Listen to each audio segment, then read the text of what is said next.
ಶ್ರೀಮಹಾಗಣಾಧಿಪತಯೇ ನಮಃ.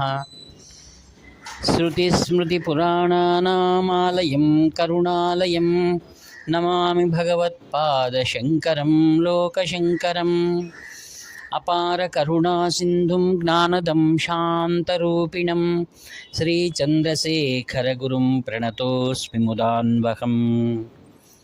ಪರಿತ್ಯಜ್ಯ ಮೌನಂ ವಟಾದಸ್ಥಿತಿಂಚ ವ್ರಜನ್ ಭಾರತಸ್ಯ ಪ್ರದೇಶಾತ್ ಪ್ರದೇಶಂ ಮಧುಷ್ಯಂತಿ ವಾಚಾ ಜನಾನ್ ಧರ್ಮಮಾರ್ಗೇ ನಯನ್ ಶ್ರೀಜಯೇಂದ್ರೋ ಗುರುರ್ಭ್ರಾತೃಚಿತ್ತೇ. ನಮಾಮಃ ಶಂಕರಾನ್ ವಾಕ್ಯ ವಿಜಯೇಂದ್ರ ಸರಸ್ವತೀಂ ಶ್ರೀಗುರುಂ ಶಿಷ್ಟಮಾರ್ಗಾನುನೇತಾರಂ ಸನ್ಮತಿಪ್ರದಂ. ಸರ್ವಮಂಗಳಮಾಂಗಲ್ಯೆ ಶಿವೆ ಸರ್ವಾರ್ಥಸಾಧಿಕೆ ಶರಣ್ಯೆ ತ್ರ್ಯಂಬಕೆ ದೇವಿ ನಾರಾಯಣಿ ನಮೋಸ್ತುತೆ. ಆತ್ಮೀಯರೇ, ಹಂತ ಹಂತವಾಗಿ ಕಾಂಚಿ ಕಾಮಕೋಟಿ ಪೀಠಾಧಿಪತಿಗಳಾದ ಶ್ರೀ ಶ್ರೀ ಶ್ರೀ ಚಂದ್ರಶೇಖರೇಂದ್ರ ಸರಸ್ವತಿ ಮಹಾಸ್ವಾಮಿಗಳವರ ದಿವ್ಯ ಲೀಲೆಗಳನ್ನು ಅವರ ಕೃಪೆಯಿಂದ ನಾವು ಕೇಳ್ತಾ ಇದ್ದೇವೆ. ಒಮ್ಮೆ ಕಾಂಚಿ ಪೀಠಾಧಿಪತಿಗಳು 1978ರಿಂದ 6 ವರ್ಷಗಳು ಸತತವಾಗಿ ಕಾಲ್ನಡಿಗೆಯಿಂದ ದಕ್ಷಿಣಾದಿ ರಾಜ್ಯಗಳಿಗೆ ಸಂಚಾರವನ್ನು ಮಾಡಿರುವುದು ಎಲ್ಲರಿಗೂ ತಿಳಿದ ವಿಷಯ. ಆ ಸಂದರ್ಭದಲ್ಲಿ ಮಹಾಸ್ವಾಮಿಗಳವರು ಕರ್ನಾಟಕದಲ್ಲಿ ಒಂದು ಹಳ್ಳಿಯಲ್ಲಿ ಒಂದು ವಟವೃಕ್ಷದ ಕೆಳಗಡೆ ವಿಶ್ರಾಂತಿ ತಗೊಳ್ತಾ ಇದ್ದಾರೆ ಸಾಯಂಕಾಲ.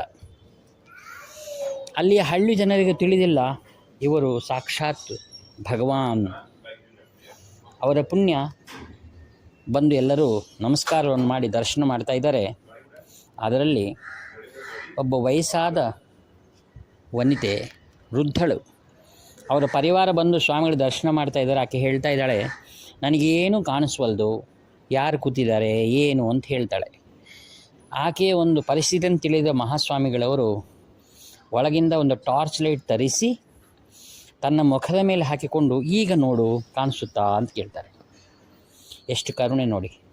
ಆವಾಗ ಅವ್ರು ಹೇಳ್ತಾರೆ, ಸ್ವಲ್ಪ ಸ್ವಲ್ಪ ಕಾಣ್ತಾ ಇದೆ ಅಂತ.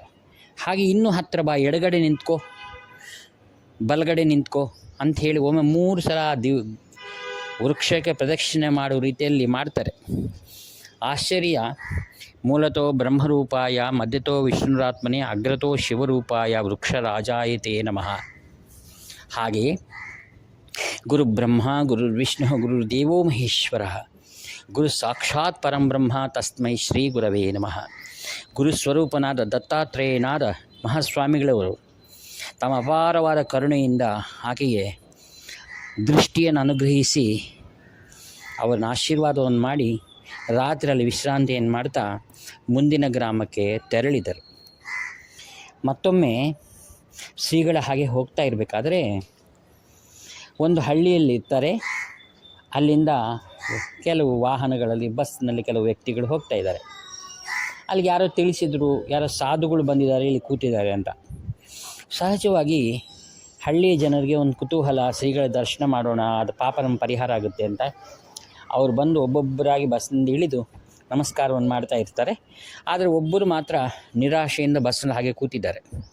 ಹೋಗಿ ಬಂದವ್ರು ಹೇಳಿದರು, ನೀವು ಹೋಗಿ ಬಂದ್ರಾ, ಅವ್ರು ನಮಗೆಲ್ಲ ಆಶೀರ್ವಾದ ಮಾಡಿದರು ಅಂತ. ಅವ್ರು ಹೇಳ್ತಾರೆ, ನಾನು ಇನ್ನೆಷ್ಟು ದಿನ ಇರ್ತೇನೆ, ನಾನು ಯಾರು ದರ್ಶನ ಮಾಡಿದರೆ ಏನು ಫಲ ಇದೆ, ನನಗೆ ಕ್ಯಾನ್ಸರ್ ಇದೆ, ನಾನು ಆಪ್ರೇಷನ್ ಮಾಡಿಸ್ಕೊಳ್ಬೇಕು, ಆಪ್ರೇಷನ್ ಕೂಡ ವಿಜಯವಾಗುತ್ತೋ ಇಲ್ವೋ ದೇವರಿಗೆ ಗೊತ್ತು ಅಂತ ನಿರಾಶೆಯಿಂದಿರುವಾಗ ಅವರೆಲ್ಲರೂ ಹೇಳ್ತಾರೆ, ಪ್ರೋತ್ಸಾಹಿಸ್ತಾರೆ. ಹಾಗೆ ನಿರಾಶರಾಗಬೇಡಿ, ನಮ್ಮ ಜೀವನ ಬದಲಾಗಿಬಿಡುತ್ತೆ, ಒಮ್ಮೆ ಹೋಗಿ ಬನ್ನಿ ಅಂತ ಹೇಳಿದಾಗ ಅವರ ಮಾತಿಗೆ ಒಪ್ಕೊಂಡು ಬಂದು ಸ್ವಾಮಿಗಳನ್ನ ನೋಡ್ತಾರೆ. ಕೊನೆಯ ವ್ಯಕ್ತಿಯವರು ಸ್ವಾಮಿಗಳ ಹತ್ತಿರಕ್ಕೆ ಕರೆದು ಕೇಳ್ತಾರೆ, ಏನು ನಿರಾಶೆ ಆಗಿದೆಯಾ ಅಂತ. ಅವಾಗ ಹೇಳ್ತಾರೆ, ನನ್ನ ಮನೆ ಕುಟುಂಬ ಎಲ್ಲ ನನ್ನ ಮೇಲೆ ಭಾರ ಇದೆ, ನಂದು ಸಣ್ಣ ವಯಸ್ಸಿದೆ, ಮನೆ ತುಂಬ ಮಕ್ಕಳು, ಕಷ್ಟ ಇದೆ, ಏನೀಗ, ನನಗೆ ಕ್ಯಾನ್ಸರ್ ಇದೆ ಅಂತ ಹೇಳಿದೆ. ಹೌದಾ? ಹೌದು ನೋಡಿ ಸ್ವಾಮಿ, ನನ್ನ ಕೈನಲ್ಲೆಲ್ಲ ಸರ್ಟಿಫಿಕೇಟ್ಸ್ ಇವೆ, ಡಾಕ್ಟ್ರ್ ಹತ್ರ ಹೋಗಬೇಕು. ಸ್ವಾಮಿಗಳು ಒಮ್ಮೆ ಆತನ ನೋಡಿ ಕರುಣೆಯಿಂದ ಹತ್ತಿರ ಕರೆದು ಕೂಡಿಸಿ, ಧೈರ್ಯ ಕಳ್ಕೊಳ್ಬೇಡ, ನನ್ನನ್ನು ದಿಟ್ಟಿಸಿ ನೋಡು ಅಂತ ಹೇಳ್ತಾರೆ. ಸ್ವಾಮಿಗಳು ಆತನನ್ನು ದಿಟ್ಟಿಸಿ ನೋಡ್ತಾರೆ. ಸ್ವಾಮಿಗಳ ಕಿರಣಗಳೆಲ್ಲವೂ ಸಹಿತ ಆತನ ಕಣ್ಣಿನಲ್ಲಿ ಹೋಗಿ ಆ ಕ್ಯಾನ್ಸರ್ನ ಕ್ಷಕಿರಣಗಳು ಹೇಗೆ ಕೆಲಸ ಮಾಡುತ್ತೋ ಹಾಗೆ ಒಂದು ಕ್ಷಣದಲ್ಲಿ ಆತನ ಕ್ಯಾನ್ಸರ್ನ ನಿವಾರಣೆ ಮಾಡಿಬಿಡುತ್ತೆ. ಇದು ವೈದ್ಯ ಲೋಕದಲ್ಲೇ ಪರಮಾಶ್ಚರ್ಯವಾದ ವಿಷಯ. ಆದರೂ ಮಾರನೇ ದಿನ ಆತ ಯಥಾರೀತಿಯಾಗಿ ಮಂಗಳೂರು ಆಸ್ಪತ್ರೆಗೆ ಹೋಗ್ತಾನೆ, ತೋರಿಸ್ತಾನೆ. ಅವರೆಲ್ಲ ದಿಗ್ಭ್ರಮೆ ಆಗ್ತದೆ, ನಮ್ಮ ಸರ್ಟಿಫಿಕೇಟ್ಗಳೆಲ್ಲ ವ್ಯರ್ಥ, ಇವ್ರಿಗೆ ಹೇಗೆ ಗುಣವಾಯ್ತಿದು ಅಂತ ಆಶ್ಚರ್ಯಪಟ್ಟಾಗ ಆ ವ್ಯಕ್ತಿ ಹೇಳ್ತಾನೆ, ಯಾರೋ ಸ್ವಾಮಿಗಳಿದ್ದರು, ಅವ್ರ ಕಡೆ ನಾನು ಹೋಗಿದ್ದೆ, ಅವ್ರು ದಿಟ್ಟಿಸಿ ನಾನು ನೋಡಿದರು, ನನಗೆ ಗುಣವಾಗಿದೆಯಾ, ಎಷ್ಟು ಸಂತೋಷ, ಅವ್ರು ನಾನು ಹೇಗೆ ಗುರುತಿಸ್ಕೊಳ್ಳಲಿ, ಅವ್ರು ಯಾರು ಅಂತ ಹೆಸರು ಸಹಿತ ನಾನು ಕೇಳ್ಕೊಂಡಿಲ್ಲ ಅಂತ ಬಹಳ ವ್ಯಥೆ ಪಟ್ಟಿರ್ತಕ್ಕಂಥ ವ್ಯಕ್ತಿ ತನ್ನ ಗ್ರಾಮಕ್ಕೆ ಹೊರಡ್ತಾನೆ. ಹೋದ ನಂತರ ಬಹಳ ಆಶ್ಚರ್ಯವಾದ ವಿಷಯ, 1983ರಲ್ಲಿ ನಾನು ಸಹಿತ ಒಂದು ರಥಯಾತ್ರೆ ಅಂತ ಬಂದಿರತಕ್ಕಂಥ ಒಂದು ಬೃಂದದ ಹಿಂದೆ ನಾನು ಹೋಗಿದ್ದೆ. ಕಾಂಚಿ ಮಹಾಸ್ವಾಮಿಗಳವರ ವಿಗ್ರಹವನ್ನು ಅದರಲ್ಲಿ ಇಟ್ಕೊಂಡು ಯಾವ ರೀತಿ ಮಹಾಸ್ವಾಮಿಗಳು ಯಾವ ಯಾವ ಪ್ರದೇಶಗಳಿಗೆ ತಮ್ಮ ಪಾದ ಸಂಚಾರವನ್ನು ಮಾಡಿದರೋ ಆ ಪ್ರದೇಶಗಳಿಗೆ ನಾವು ಹೋಗಿ ಅಲ್ಲಿರ್ತಕ್ಕಂಥ ಭಕ್ತರ ಅನುಭವಗಳನ್ನು ನಾವು ಸೇಕರಣೆ ಮಾಡುವಂಥ ಕೆಲಸ ನಮ್ಮದಾಗಿತ್ತು.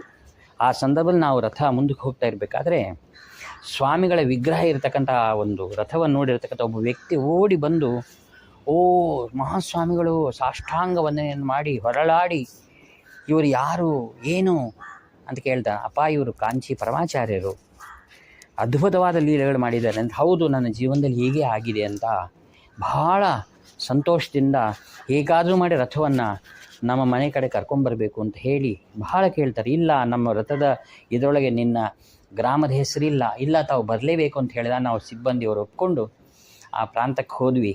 ರಾತ್ರಿಯೆಲ್ಲ ಹಳ್ಳಿ ಜನರೆಲ್ಲರೂ ಭಜನೆ ಮಾಡಿದರು. ಆನಂತರ ಅಲ್ಲಿ ಅನೇಕ ಭಕ್ತರು ಸೇರಿಕೊಂಡು ಮಹಾಸ್ವಾಮಿಗಳ ವಿಗ್ರಹಕ್ಕೆ ನಮನಗಳನ್ನು ಸಲ್ಲಿಸಿ ಪ್ರಸಾದ ನೈವೇದ್ಯಗಳನ್ನು ಮಾಡಿ ವಾದ್ಯ ವೃಂದಗಳ ಜೊತೆ ನಮ್ಮ ರಥವನ್ನು ಮುಂದೆ ಊರಿಗೆ ಕಳಿಸಿಕೊಟ್ರು. ಮತ್ತೊಮ್ಮೆ ಅವರಿಗೆ ಸ್ವಾಮಿಗಳು ದರ್ಶನ ನೀಡಿದ್ದಾರೆ ಅಂತ ಎಲ್ಲ ಜನರು ಸಂತೋಷಪಟ್ಟಿದ್ದಾರೆ. ಇದನ್ನು ನಾವು ರೆಕಾರ್ಡ್ ಮಾಡಿದ್ದೇವೆ. ಹಾಗೆ ಮತ್ತೊಮ್ಮೆ ಕಾಂಚಿ ನಗರದಲ್ಲಿ ಶ್ರೀಗಳಿರಬೇಕಾದ್ರೆ ಅಂದಿನ ಆರ್ಥಿಕ ಪರಿಸ್ಥಿತಿ ದುರ್ಭರವಾಗಿತ್ತು. ಆ ಒಂದು ಕಚೇರಿಗಳಲ್ಲಿ ಯಾವುದೇ ಒಂದು ಪೇಪರ್ಗಳನ್ನು ಸರಿಯಾಗಿ ಇಟ್ಕೊಳ್ಳಿಕ್ಕೆ ಒಂದು ಅಲ್ಮರಾ ಸಹಿತ ಇರಲಿಲ್ಲ. ಅಂಥ ಸಂದರ್ಭದಲ್ಲಿ ಮ್ಯಾನೇಜರು ಯಾವತ್ತೂ ಸಹಿತ ಈಗಿದೆಯಲ್ಲ ಆಫೀಸು ಅಂತ ಗೊಣಗ್ತಾ ಇದ್ದ. ಆವಾಗ ಯಾರೋ ಮಠಕ್ಕೆ ಯಾವಾಗೂ ಬರ್ತಾ ಇರ್ತಕ್ಕಂಥ ರಾಜ ಅನ್ನೋ ಒಬ್ಬನು ಬಂದು ಈ ಪರಿಸ್ಥಿತಿ ನೋಡಿ ಹೋಗ್ಬಿಟ್ಟು ಒಂದು ಬೀರುವ ತಗೊಂಡು ಬಂದು ಮಠಕ್ಕೆ ಒಪ್ಪಿಸ್ತಾನೆ. ಮ್ಯಾನೇಜರ್ ಬಹಳ ಸಂತೋಷ ಪಡ್ತಾನೆ.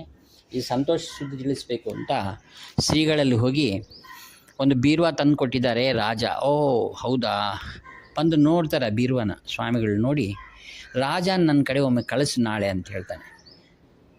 ರಾಜ ಮಾರನೇ ಬಹಳ ಸಂತೋಷದಿಂದ ಶ್ರೀಗಳ ಆಶೀರ್ವಾದ ನನಗೆ ಲಭ್ಯವಾಗಿದೆ ಅಂತ ಬರ್ತಾನೆ. ಆವಾಗ ಸ್ವಾಮಿಗಳು ಅದನ್ನ ಕೂಡಿಸಿ, ಈ ಬೀರುವ ತಂದಿದೆಯಾ ಸಂತೋಷ, ಆದರೆ ಎಲ್ಲಿ ತಂದಿದೆಯಾ ಇದನ್ನು ಅಂತ ಕೇಳ್ತಾರೆ.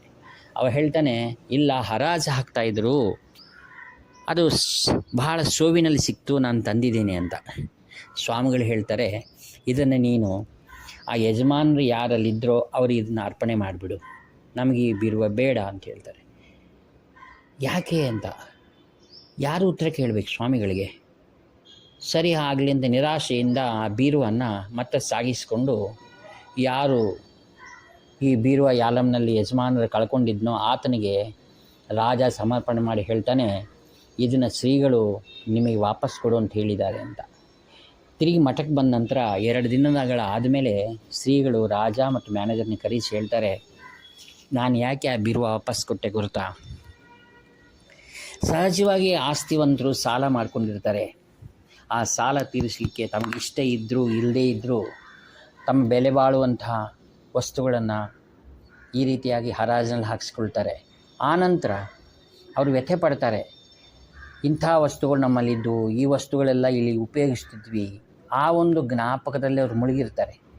ಯಾವಾಗಲಾದರೂ ಆ ಕುಟುಂಬದವರು ಇಲ್ಲಿಗೆ ಬಂದು ಈ ಬೀರುವ ನೋಡಿದಾಗ ಅವ್ರಿಗೆ ತಮ್ಮ ಪೂರ್ವದ ಜ್ಞಾಪಕಗಳು ಬಂದು ಭಕ್ತಿಯನ್ನು ಹೊರಟೋಗ್ಬಿಡುತ್ತೆ. ಅಂಥ ದುಃಖ ತಪ್ತರಾದ ಆ ಸನ್ನಿವೇಶದ ಆ ವಸ್ತುಗಳನ್ನು ನಾವು ಯಾಕೆ ಉಪಯೋಗಿಸಬೇಕು? ಭಗವಂತ ಕೊಡುವ ಸಮಯದಲ್ಲಿ ಭಗವಂತ ಕೊಡ್ತಾನೆ, ನಾವು ಯಾವುದಕ್ಕೂ ಆತುರ ಪಡಬಾರದು, ಮಧ್ಯ ಮಾರ್ಗದಲ್ಲಿ ಜೀವನ ಮಾಡಬಾರ್ದು ಅಂತ ಹೇಳಿ ಅವ್ರನ್ನ ಸಮಾಧಾನ ಮಾಡ್ತಾನೆ. ಆವಾಗ ಅವ್ರು ತಿಳ್ಕೊಳ್ತಾರೆ, ಶ್ರೀಗಳು ಕಾರ್ಯ ಆಗುವುದಷ್ಟೇ ಮುಖ್ಯ ಅಲ್ಲ, ಧರ್ಮ ಮಾರ್ಗದಲ್ಲಿ ಆಗಬೇಕು ಯಾವುದೇ ಕಾರ್ಯ. ಅದಕ್ಕೆ ಶಮ, ದಮ, ತಿತಿಕ್ಷಾ, ಉಪರತಿ, ಶ್ರದ್ಧಾ, ಸಮಾಧಾನ. ಭಗವಂತನಲ್ಲಿ ನಾವು ಸಮಾಧಾನವಾಗಿರಬೇಕು. ಭಗವಂತ ಕೊಡುವಾಗ ಅಗತ್ಯವಾಗಿ 1ಕ್ಕೆ 2ರಷ್ಟು ನಮಗೆ ಖಂಡಿತವಾಗಿ ಕೊಡ್ತಾನೆ. ಇಂಥ ಒಂದು ಸಂದೇಶವನ್ನು ನಮಗೆ ಈ ದೃಷ್ಟಾಂತ ನಮಗೆ ತಿಳಿದು ಬರ್ತಾ ಇದೆ. ಆತ್ಮೀಯರೇ, ಇಂಥ ಒಂದು ಲೀಲಾ ಜಾಲವಾಗಿ ಬರ್ತಾ ಇರತಕ್ಕಂಥ ಶ್ರೀಗಳ ಮಹಾಮಹಿಮೆಗಳನ್ನು ನಾವು ಕೇಳುವುದರಿಂದ ನಮ್ಮ ಜೀವನದ ಉತ್ತಮ ಪ್ರಯಾಣವು ಮುಂದೆ ಹೋಗಲಿಕ್ಕೆ ಸಾಧ್ಯವಿದೆ. ಇಂಥ ಒಂದು ಮಹಿಮೆಗಳನ್ನು ನಮಗೆ ಕರುಣಿಸಿರುವ ಮಹಾಪ್ರಭುವಾದ ಶ್ರೀ ಶಂಕರನ ಅವತಾರವಾದ ಶ್ರೀ ಶ್ರೀ ಶ್ರೀ ಚಂದ್ರಶೇಖರೇಂದ್ರ ಸರಸ್ವತಿ ಮಹಾಸ್ವಾಮಿಗಳವರ ಅಡಿದಾವರುಗಳಲ್ಲಿ ಈ ಭಕ್ತಿಯ ಪುಷ್ಪಗಳ ಸಮರ್ಪಣೆಯನ್ನು ಮಾಡಿ ನಾನು ನನ್ನ ಮಾತಿಗೆ ವಿರಾಮ ಹೇಳ್ತಾ ಇದ್ದೀನಿ. ಹರ ಇಂತಿ ನಿಮ್ಮ ಪ್ರಿಯತಮ ನಿವೃತ್ತಿ ನಾಗಭೂಷಣ ಶರ್ಮಾ.